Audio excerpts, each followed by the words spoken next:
as women, we don't function individually. We function together. When you start deconstructing your conditioning based on your core values, when you start deconstructing your assumptions, your beliefs, and your conditioning, it's not one area of your life. It's everything. Almost every client I work with thinks they know their core values. Would you like to know how many of them actually know their core values? How many? None. Welcome to the Life on Purpose Over 40 podcast, where empowerment, elegance, and health take center stage. I'll be your guide on this thrilling journey to outshine your past self. This is a podcast all about transformation. We're plunging headfirst into exactly what health, wellness, style, relationships, and career look like as a woman over 40. You'll be hearing from all the most sought after global trailblazers and experts. This isn't just about learning, it's about embracing your inner, fierce, fabulous self. Let's get started. Hi, welcome back to the podcast. I have the lovely Andrea Johnson with me today. And Andrea, it's so great to have you back on my podcast. Thanks, Caroline. I'm excited to be here. Every time we get started late recording because we have so much fun just talking. So Exactly. We were actually talking on my other podcast, on my business podcast, and I wanted to have you over here because you get into the core values. And today I really want to cover that, but I think we're going to go in a few different directions. So let's see where this conversation goes. You've got an amazing backstory. You were telling me last time that you adopted your child. You have a menopause story as well. We got into that yeah. conversation as well. So we might even go in those directions. But really, fundamentally, what you're really passionate about these days is core values. And that's what I really wanted to speak about today, because when it comes to women, and as we are as women, we get stuck on the fact that we're helping everyone else and we don't think about our own core values enough. So today I really want you to dissect that and explain that. So maybe you give us a little bit of an introduction to who you are and what you're all about. Sure. Again, my name is Andrea Johnson, and I consider myself a consultant, I don't know, how do I say it? An educator. I'm a little bit of an educator. I'm a coach. I'm a speaker. And I started out thinking I was just going to be a leadership coach, right? But when I started getting down into the nitty gritty of why we lead and how we lead, the more I realized core values were important. And as I started looking at mine, I realized I had been dishonoring them for a really long time, or I had been kind of trying to fight out of the box for a long time that I'd allowed myself to be put in. And then I had kind of pulled the box shut over my head. I mean, we all do that as women to a certain extent in different areas. But I realized that unless I was able to live in a way that honored my core values, I would never ever be happy. And I have a history in my life of bulimia and depression and gastric bypass and, like we shared before, menopause, early menopause and adoption, and lost my mother to breast cancer, and all these things. Some of them are results of me not honoring my core values or being in an environment where my core values were never honored. And then realizing at 50, 55 what they were and saying, oh my goodness, if I had known this when I was 20, if I had known this when I was 30, if I had known this when I was 40, all of these things would have been, I hope I would have been able to take advantage of that information and do it differently. And so now it is kind of my life's mission to help other people understand this about themselves earlier so that they can make choices and life decisions and set boundaries and establish good relationships, all based on honoring who they are as humans. And that sounds so simple and it sounds so broad, but the reality is it's something that we've been, especially in Western society, taught is not okay. Yeah. It's just not. And we're taught there are things that we are supposed to, there are standards we're supposed to hit. There are things that we are supposed to value. There are, quote, values we're supposed to hold. There are, depending on what religious society you're in, there's morality codes. There's all of these things that are external. And core values are the ultimate internal. These are your non-negotiables. These are the things that if somebody crosses you in that, they're either going to feel your wrath or they are going to break your heart, right? They are the things that you're willing to eventually cut off a relationship for, or you are willing to go to the ends of the earth for, depending, positive or negative. And when we are willing to recognize what those things are in our lives, then we are able to move forward in a way that is very, very different. As leaders, as women, as mothers, as bosses, as speakers, whatever we do, we're able to live differently. Now, Caroline, we all know people in our lives that do this naturally. There are a few unicorns on this earth that are really good at honoring their core values. It's just they were built with this internal system that allowed them to have the kind of confidence that said, "Ah, that's just a no-go for me." Like I have a coach who taught me to say, I'm not available for that conversation. And that has been one of the more freeing things that's ever happened for me in a coaching situation, because when I look around and I see people who are not available for that conversation, whatever it is, that tells me they're honoring their core values. Mm. And so we can get into what I believe core values are, what the definitions are, how we look for them, and how I came to find that and how I help other people understand them. But I want for sure to say this thing. Every single time I do workshops on this, right? So every time I start a workshop, I ask people, so why haven't we done this kind of work in the past? And inevitably somebody raises their hand and says, because we're afraid of what we're going to find. Right? Especially, I mean, I'm an American. So in American society, from the South. So evangelical culture, we're taught that anything that comes from our heart or our own desires, we're taught that that's bad. And that's just the conditioning that we have. And I think that that is a very much a piece of Western society, whether it's American or not. And so what I want people to hear is your core values are what make you you. They're Mm. not what make you good or bad. Good or bad is a whole separate thing. And it's really Mm. not subjective. It's Yeah. something that's totally different. Your core values are what make you the special sauce that you are, if you want to use funny language. So what I help people understand is that even if we look deep inside and say, okay, my core values are things I didn't expect, that doesn't mean that they're bad. And I had one guy say to me, well, what if my core value turns out to be narcissism? And I'm like, really? So how is it that you want, because I'll tell you kind of the parameters of them. I said, how would you want narcissism to be true for someone else, right? Because we're not going to find, there's always somebody in the crowd that's going to do that, but we're not looking for things in ourselves that we don't want to find, that we wouldn't like. We want to know who we truly are so that we can truly stand up. And as my podcast says, stand tall and own who we are, to just, no matter how tall you are, because that's what's important.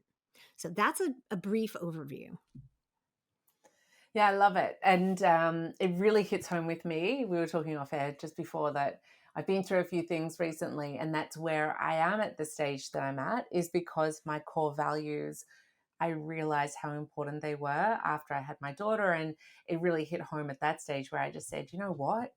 I do not want my daughter growing up the way I grew up, because what I saw in my childhood should not be something that we need to live with. And that's when I decided to put my foot down and say, what is it that I actually want from my life?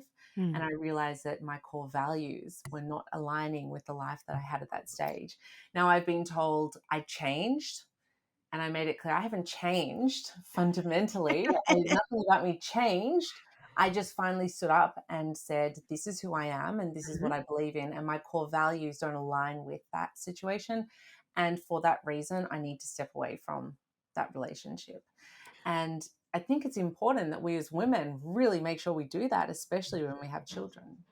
Oh, agree 100%. I have a son, right? So it's like I don't have a daughter to pass this stuff along Yeah, to, but but I that's have a son exactly, who it's yeah, almost more important. yeah, It's almost exactly. more important for him to understand it's not just because patriarchy doesn't just affect women, it affects everyone. Yeah. And this is the kind of system I'm talking about here, of this idea that there's a winner and there's a loser, and there's always somebody who has to rule over, and those kinds of things. But um to this idea that that you don't want to pass that down, this is where I love the work that I do.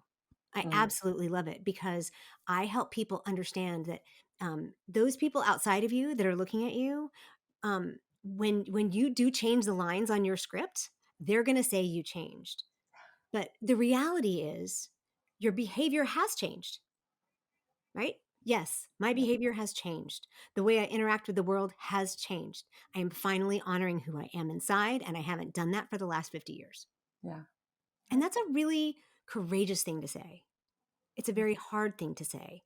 But it's the kind of thing that will get you another 50 years, Yeah. because it, everything that you do from that point forward will become sustainable. It will become something that your energy will not be drained. Your energy will not be sucked up by all of that. It will be built upon and move forward in that way. So I just wanted to applaud that and say, yeah, you did change. Hallelujah, you changed, right? You needed to change your behavior, the things you tolerated, the boundaries that you had. And now you're saying, so now I'm going to stay true to who I am. And if you all can't handle that, it's okay. I had a counselor when I was a gastric bypass patient. And when I was going through gastric bypass, I had this counselor who worked with me and my husband on some things. And he did what we call family systems counseling, and that's where you I know kind of that. Yes. yeah, so he basically said, if you think of it this way, all the players in your family are on the stage, and they all have the same everybody's working off the same script, and everybody knows what their lines are, and he said, if you change your and this happens in families with addiction and all kinds of stuff, or abuse or whatever, if you change the lines on your script and it says you're supposed to stand here next to this person and say these lines, but you decide to exit stage right, everybody else on the stage is going to say, whoa, you are not following the script. What's going on? You might get people throwing their scripts on the floor saying, I can't work with this person. I mean, it's just, if you can put it in that perspective, that mindset, seeing it as like a play, and what happens when one actor doesn't follow the script, everybody else has a choice. They can either say, well, what script are you working off of? I kind of like that. Yeah. Or they can say, I'm not working with you anymore. But we have to be okay with that. Right. And not everything that we change is going to be quite that stark.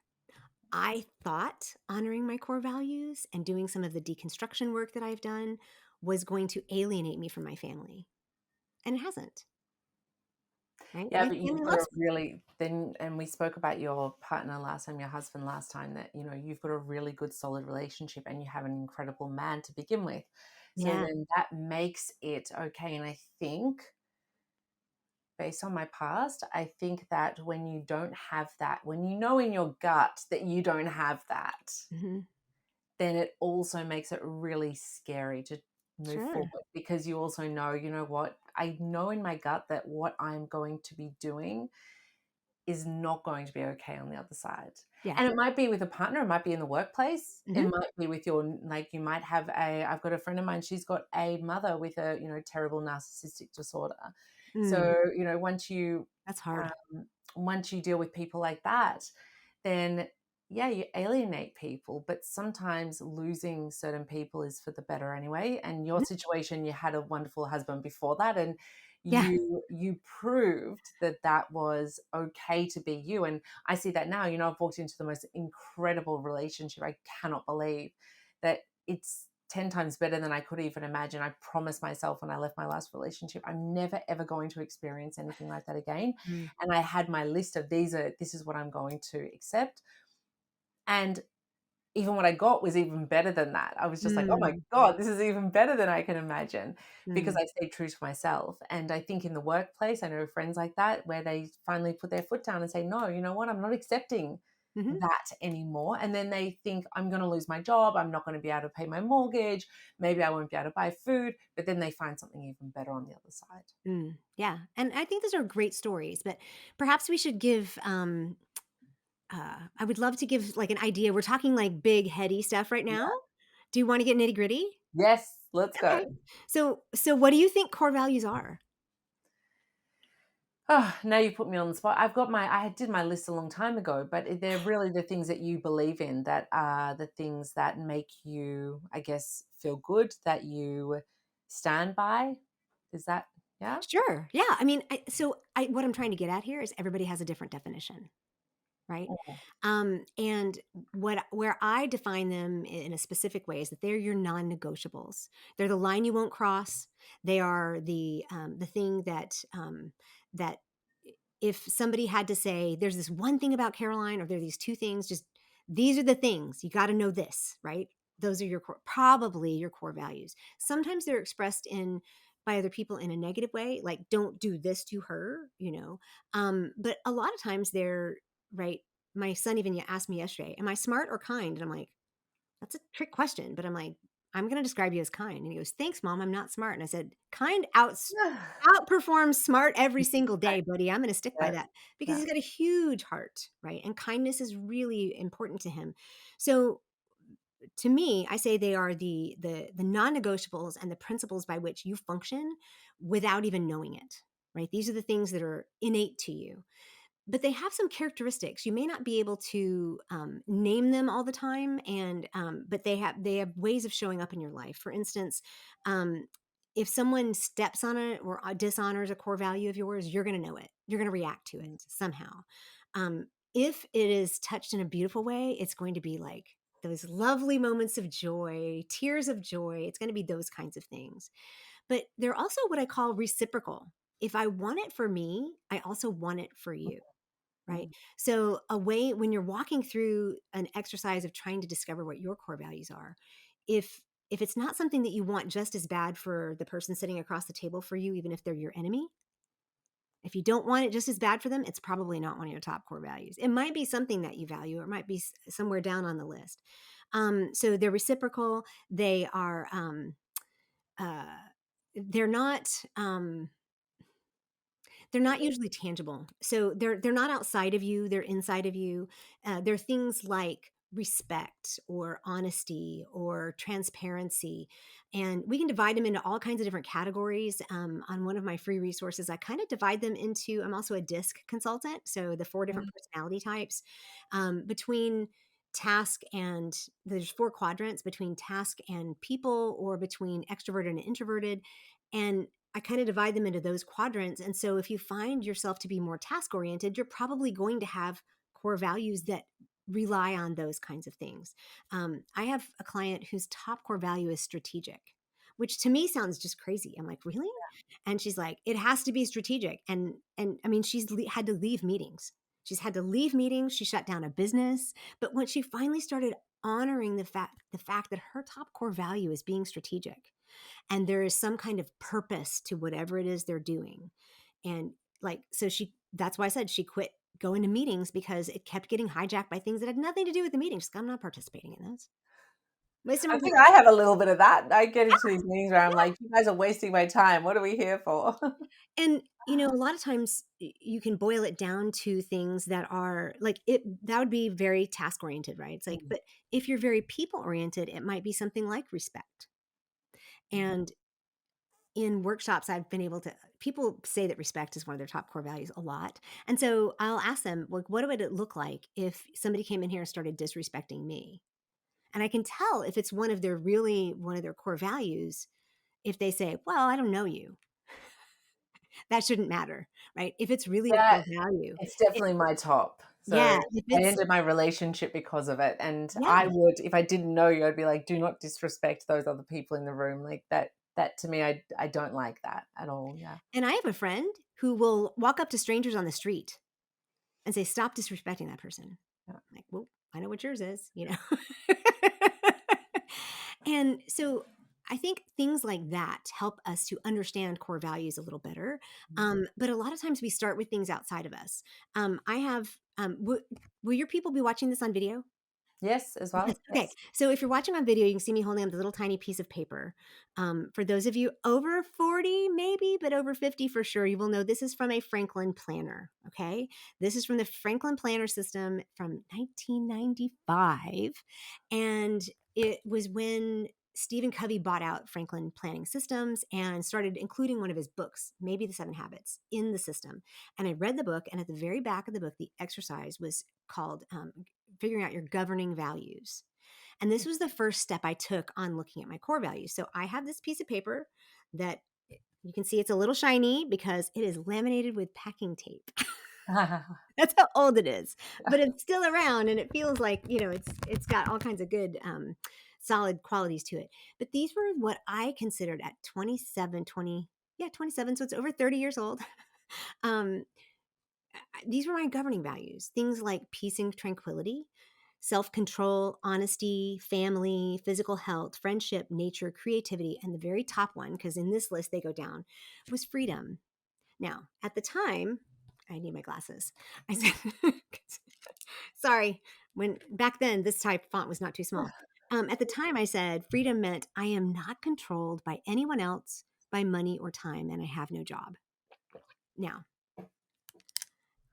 I'm going to be 59 in August. That is not the definition of freedom to me anymore, right? The definition of freedom to me today is I get to think for myself. Therefore, I get to make all my own decisions. Therefore, I get to choose whether or not I have a job because there's plenty of jobs I could fit into. Yeah. You know, there's some part-time work that I'm doing that it's like I had no idea I was going to be back on the payroll of another university. And I was, even though I signed a contract, I thought it was just going to be contract work. And I'm like, do I want this? I was like, you know what? It really doesn't matter. I'm doing the work I want to do. Right. So I'm honoring that. But it's the more I have matured and the more I've learned, I've come to understand that some of these are things I value. And some of them are principles in the way I want to live out my life, which I now call intentional optimism. But my core values are things like freedom of thought, belonging, and authenticity. And it took me a long time to figure that out. I've done some work with, like, I have a free resource, and then I have a course, and then I have a coaching program. And I had a friend ask me to coach her daughter, who was still not graduated from college. And this is a point that I also want to make about core values. They are innate in us. They are integrated into all of our relationships. Every decision you've ever made has touched on or somehow been related to a core value.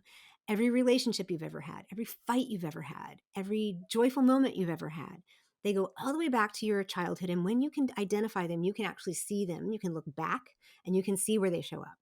Right? When I was 3 or 4 years old, my mom said, I literally said to her, and this is in the 60s, you're not the boss of me. And back then, that was what we called a strong willed child or a bossy girl or whatever. But I look back and I say, that was my freedom of thought saying, no, I get to decide, you know? Now, a 3 or 4 year old, yeah, somebody else has to be the boss of them. It's just like, that's how it works. But I can look back at that and say, that was the Andrea showing up. And I had glimpses of that throughout my teenage years. But, you know, so much of what I was wrapped up in was I had to fit in with everybody. I grew up overseas. So it meant I was in an expat community, which meant, I, you know, never really fit in anywhere. But being able to say today, I know that it takes a while to figure this out because coaching that young lady who was just 20, it was very easy for her to spout off the things that were important to her family. And the more I dug deeper, the more I realized she didn't yet have a good handle. Yeah. And so I want us to hear that as women over 40, this is the prime moment to figure this stuff out because we have enough lived experience, enough good and bad things that have happened to us, and we have enough wisdom. We've been around the sun enough times that we know ourselves just a little bit better. And I think it's super important for us to do this work as women over 40 because this young lady, she never scheduled her last, and we cannot get this last coaching session scheduled because it just wasn't resonating with her. Yes. Yeah. But all my other clients, when I work with them, almost all of them are at least over 30, maybe over 40. And it is like light bulbs going off left and right. Oh, I was the one that was dishonoring my core values. I was the one that let them trample on that. Yeah. Wow, I had no idea. That's why this particular work thing was so upsetting to me. And, you know, Caroline, almost every client I work with thinks they know their core values. Would you like to know how many of them actually know their core values? How many? None. Oh, Not, wow. not a one. They might know one, but none of them have a good idea of a well-rounded understanding of who they are as a person. And, you know, our core values work together. They're interconnected. One of the exercises I walk people through is some kind of a visual representation of your top 3 to 5 core values. It could be That lady was strategic. Hers are kind of like these big arrows that point to one big arrow. It's like they all lead to this, and they're pieces of that. Mine are more like a Venn diagram. They all come together under like three pieces come together and to make Andrea. I've had some that were stair steps, it's like this one cascades to that one, to that one, to that one, to that one. And that just kind of shows the uniqueness and the beauty of how we are each created completely differently. You and I could have the same top three core values, and they would be expressed differently, defined differently. They would come from different experiences. And so they would look very different in each of our lives. But that's what core values are. I feel like I am doing all of the talking. Oh, no, no, it's great. I love it. So I've got a question. Where do core values come from? If you've got two sisters or two twins, like Hmm. imagine I've got my best friends in high school were twins, identical twins. They were very different. So where do core values actually come from? I know it comes from experience sometimes, but yeah. I think you're born with them. Honestly, I think you're born with a specific psychological profile that then responds to nature and nurture. Right? I am not a psychiatrist or a Mm, psychologist. mm, mm, I am a philosopher, theologian, and leadership coach. I'm planning on going back to grad school and finishing my master's. And one of the PhD options that I'm kind of looking at is from a theological or a God perspective. You know, we talk about being created in the image of God. mm, And we talk about having God's thumbprint on us or something, and we reflect back. A lot of religions speak that way too, not just Christianity or Judeo-Christian principles of religion. But um, I am very interested in kind of doing this, like the Greek or the Latin word from is the imago Dei. It's like, what does the image of God mean in our lives? And I think my hypothesis is that these are things we're born with because that's how we were created. No matter what you believe on how we were created or where that comes from, I believe that they are that deep and that you can try as you might, but you will never change them. yeah. They are always going to be there. The way they are manifested in your life, the way they play out in your life, the way they show up um, makes a difference. And those can change, right? The reason I don't use the word belief is because beliefs can change. Beliefs change based on what facts we have at hand, where we are emotionally. Ask anybody who's changed political parties, Yeah. right? That's a belief system that has totally changed. But your core principles, your core values, they never change. I always start my workshops with if you tell me, starting off, that your core values are faith, family, and country, we're going to start over. So be careful when you do this exercise because that's a no answer, right? Those three, that's a no answer. And I get a lot of pushback. I'm in the Bible Belt. I get a lot of pushback for that. Um, One person said, well, faith is a core value. It's core to me. And I'm like, what does faith provide you? Right. I kind of help people beneath the surface. So Mm, I don't think they come from anywhere. Right. They're expressed in different ways. But I'll say, what does faith provide you? Faith provides you what? Stability. It provides you certainty. It provides you confidence. It provides you comfort. Um, so all of those things. Now look at those words and tell mm. me, that's so. And then one guy said, I'm sticking with family. I'm like, tell me about it. And he said, well, family is who I do everything with. Family is, we're on big group texts and we do all our vacations together. It's like they're extremely important to me. I said, okay, what is it you love about being with your family? Well, I belong there. I'm like, okay, let's look at that word, right? Yeah. Family is what is the expression of your belonging. So when we look at where they come from, this is my own personal, as I dig into it, this is my own personal belief that we are born with them and that they don't really change. They might One might be more important in any given circumstance or situation. Um, but I think that's where they come from. And I have yet to find something that really proves me wrong on that. No, no, no. It's a little bit like when they talk about narcissists, and where that comes from. Of course, you're not born a narcissist, Right. but you develop into a narcissist, and that usually comes from things that have happened, your lived Right. experiences, and that is why.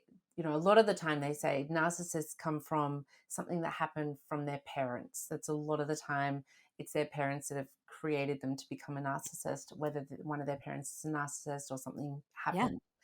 happened. But that's why you can have two brothers or two sisters or a Right. brother and a sister in the same home, and one child ends up as a narcissist and one doesn't, is Right. because their core values are what they are, but then they have developed into being a Right. narcissist. And that's why you said earlier, when you said about the man who said, "Oh, well, is narcissism one of them?" It's like, no, that's not actually That's one a of the things behavior that, pattern that you've learned, right? That yeah, is not it's like, exactly. "Really?"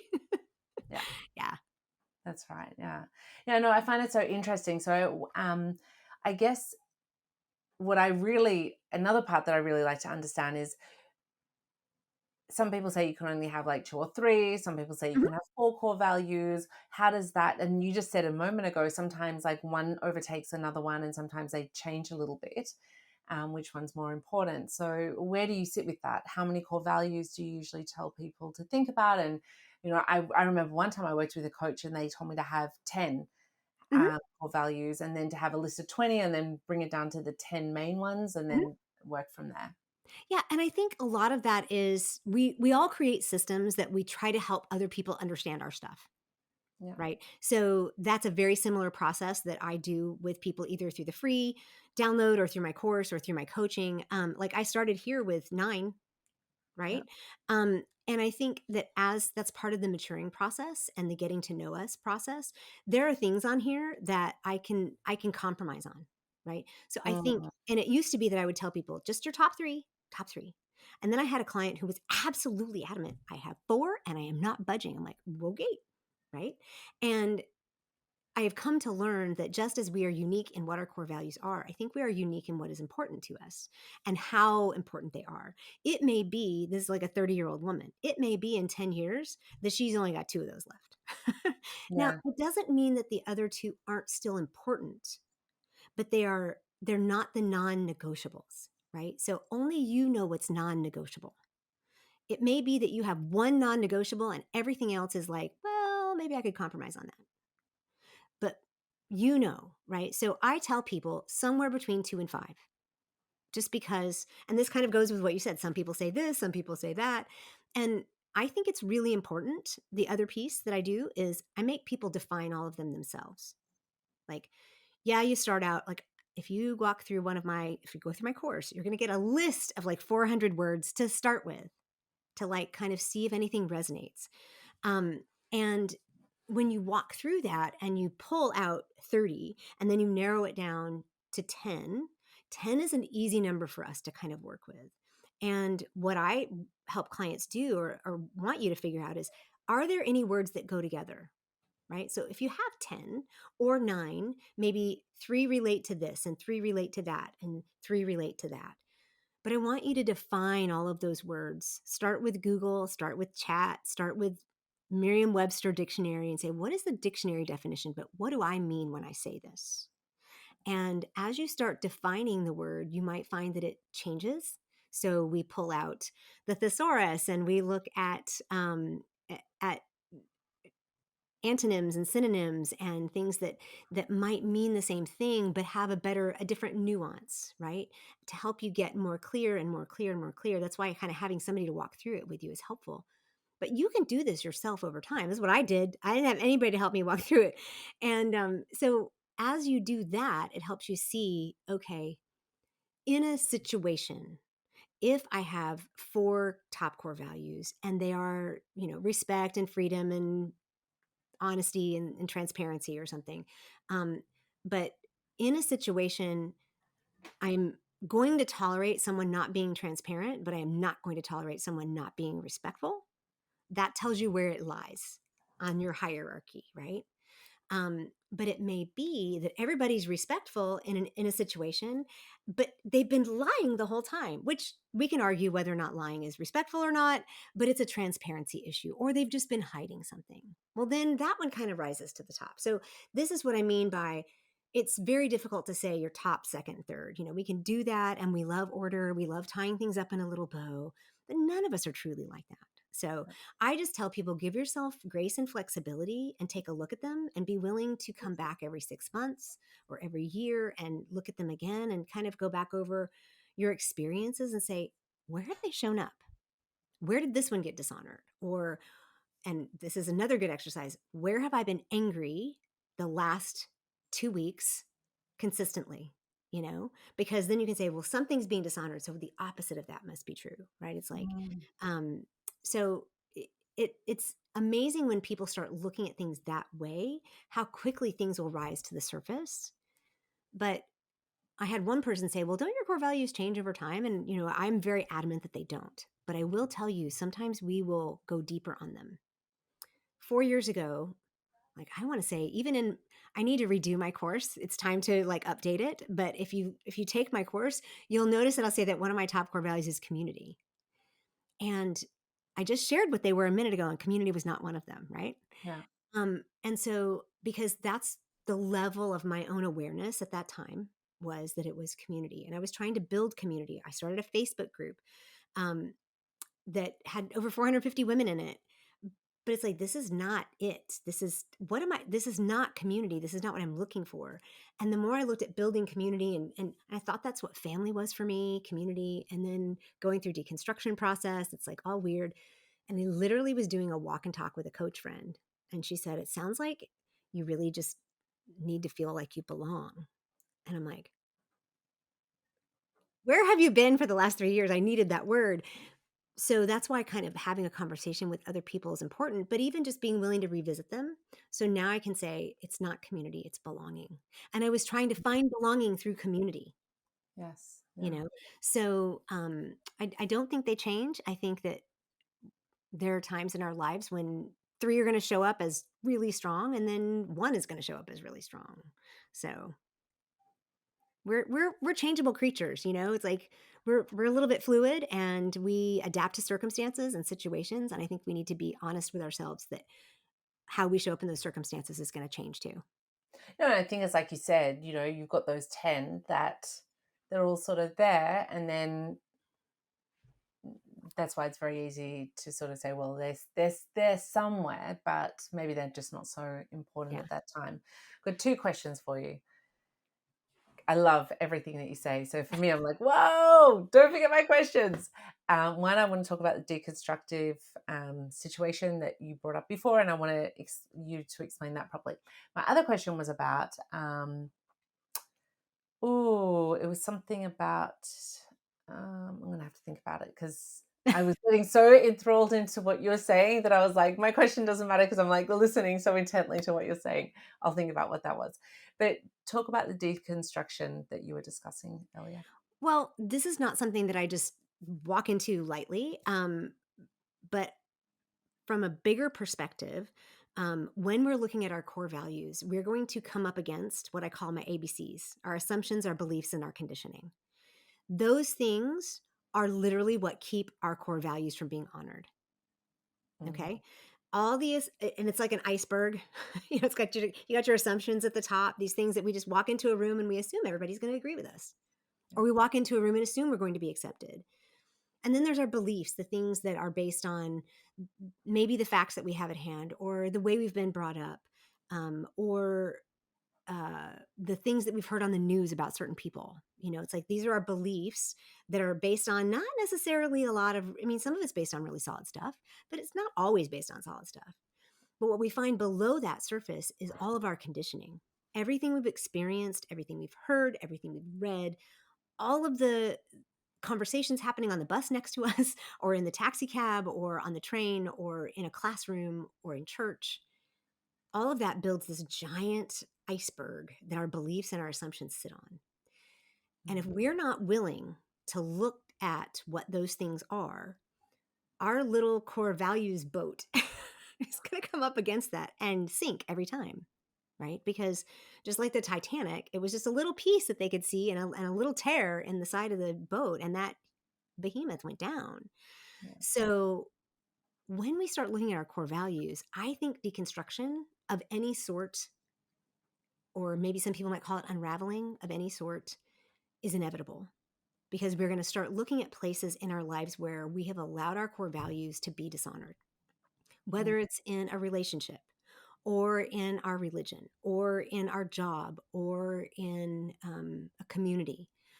And when we start looking at that and we start saying, well, how am I going to fix that? The action that we take is what I would call deconstruction. And for me, that started not necessarily, I didn't realize it was happening at the same time, but what I realized was my freedom of thought core value was completely at odds with the system in which I had been raised. And the system in which I had been raised is what you're seeing a lot of in the United States right now, is this very a conservative political system, a conservative Christian system, that has very specific rules and very specific parameters within which you operate. I'm a very strong woman, and I found it always like this is why I developed bulimia as a teenager. It's just I could not function in that. I didn't know it.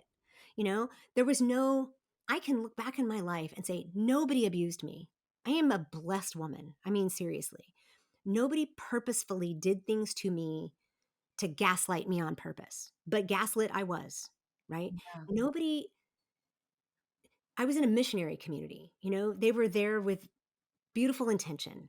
And the people I grew up with are amazing. And I called these people my aunts and uncles. There was nobody that did anything to me on purpose that was bad. The problem was the system was at odds with who I am as a person. Mm. And I needed to find a way to understand the difference between the belief system that I had and me. And I call that process deconstruction. Mm. Depending on who you are listening to this, that may be a nasty, dirty word, or it might be a hell yeah kind of word, right? It just depends.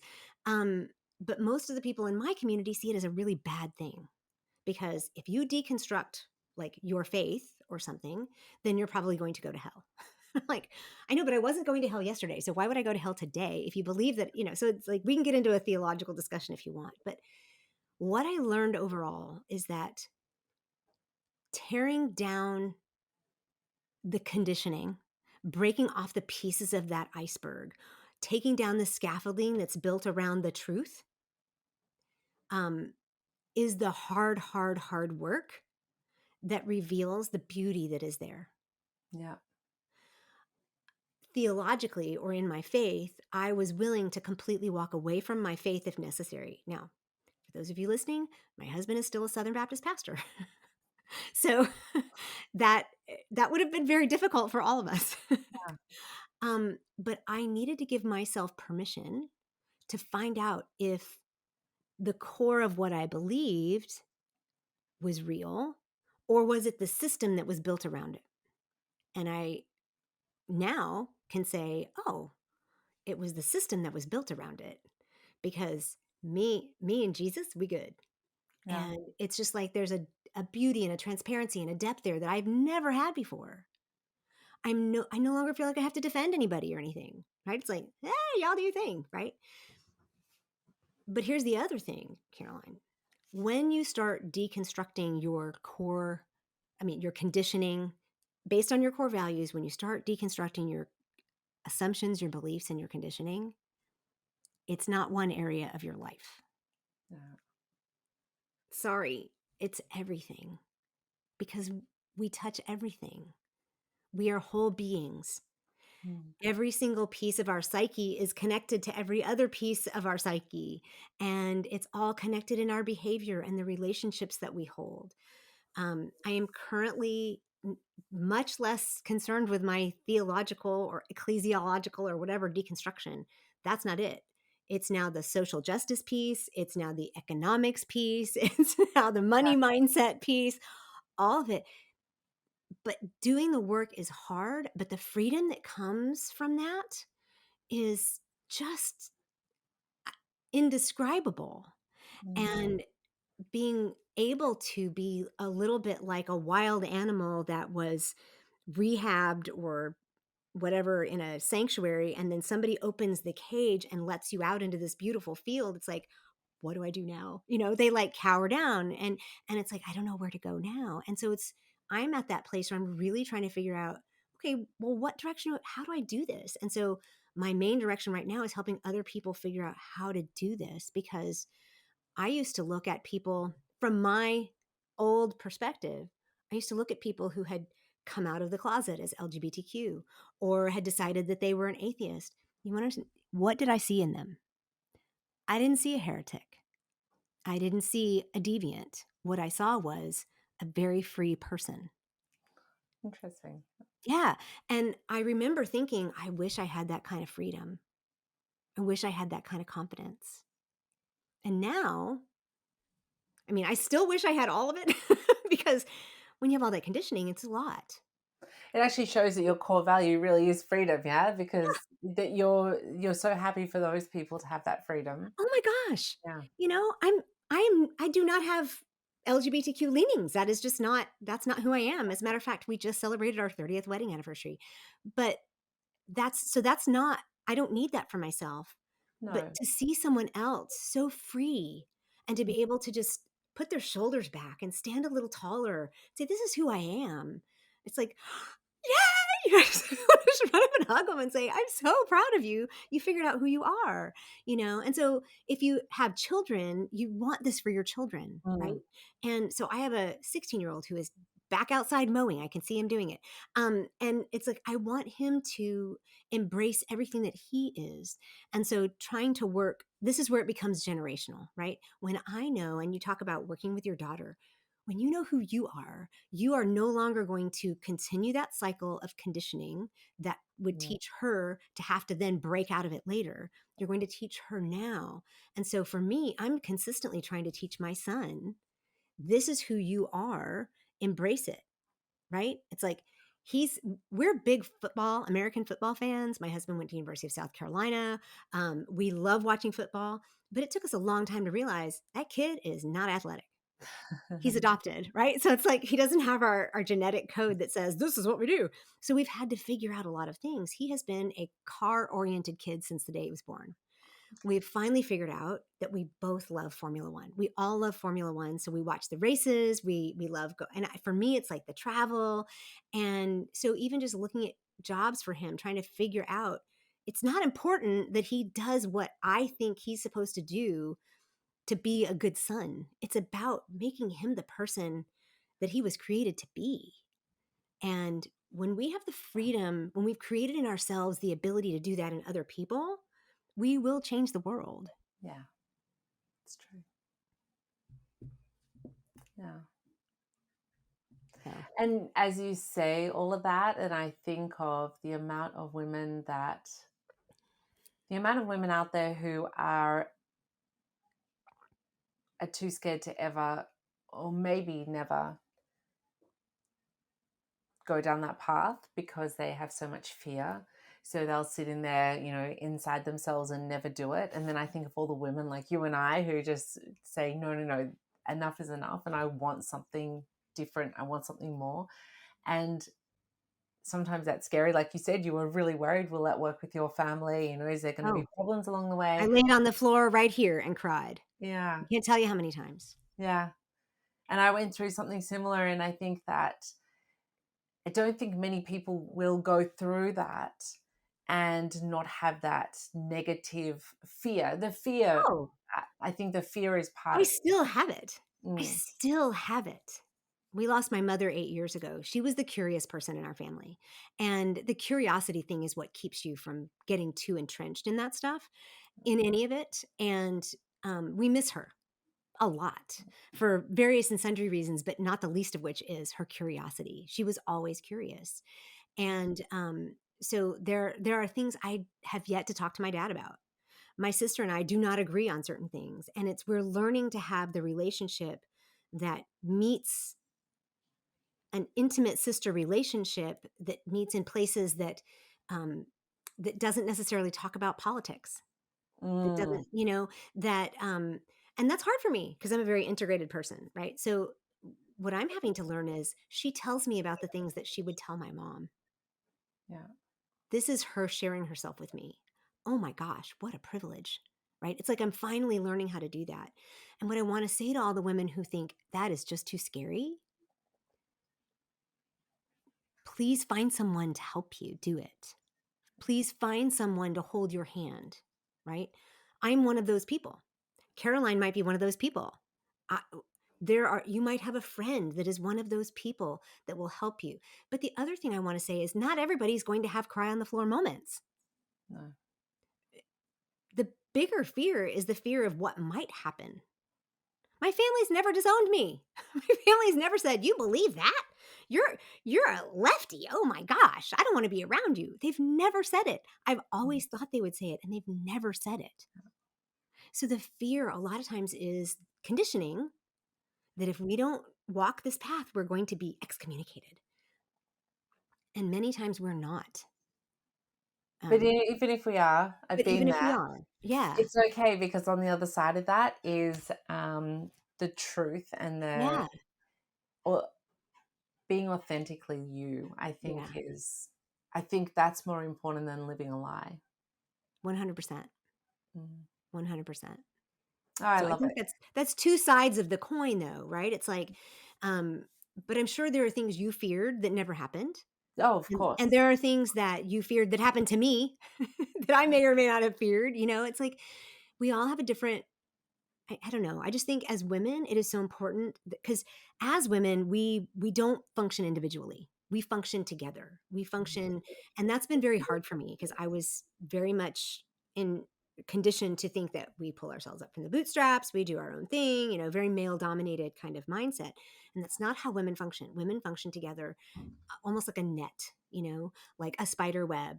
And we nurture better and we do those things together. And um intimate friendships with women always felt really odd to me because I just didn't know how to do it. And so here in my 50s, got I've but now I've got these women who want to do those kinds of things and it's like, "Oh, well that never occurred to me Yeah. that we would help each other, that we would walk through that together, and that actually builds our bond. And it gives us, because we did this for one of the ladies in my group, we helped her clear some land that was her grandparents, and she's kind of doing Airbnb on it or something. And when we were done working for like 3 hours, it was hard work, physical. We used chainsaws and all kinds of stuff. It was Wow. amazing. Yeah. Yeah, we were clearing out brush. And we sat down and had like this raucous, uproarious laughter kind of conversation that if anybody walking by would have been like, "What is there? Are they drinking in the daytime?"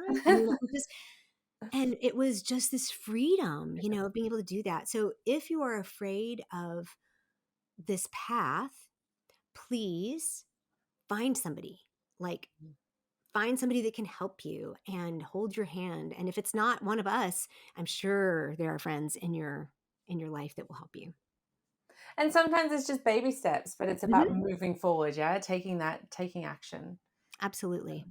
So, Andrea, tell us more about how people can work with you because you have some resources people can get Mhm. hold of and then also get in touch with you as well. Let us I know. do. So if you want to be in touch with me, Andrea at The Intentional Optimist. The Intentional Optimist is the name of my business. You'll find that my website is named that. You'll find me on Instagram and LinkedIn there. If you want to talk politics and that kind of stuff, maybe find me over on Threads rather than, or Blue Sky is theology. Um, and you can find me there. It's The Intentional Optimist at all of them. But if you DM me through Instagram or LinkedIn and tell me that you heard my conversation with Caroline, then I will know that you're not a spammer, right? And I'm happy to connect with you. On my website, right above my head is a button. I think one of them says Live to Lead tickets, and I'll tell you about that in a second. But the other one says free downloads. So I have an entire page of free downloads. One of them is a core values blueprint. It will walk you through the process of kind of the first steps of figuring out what your core values are. It'll walk you through just kind of getting a high level. Further on down that page, you can see I have a core values course that will walk you through all of the 400 words, the everything but the kitchen sink. Dump it all in there and figure it out.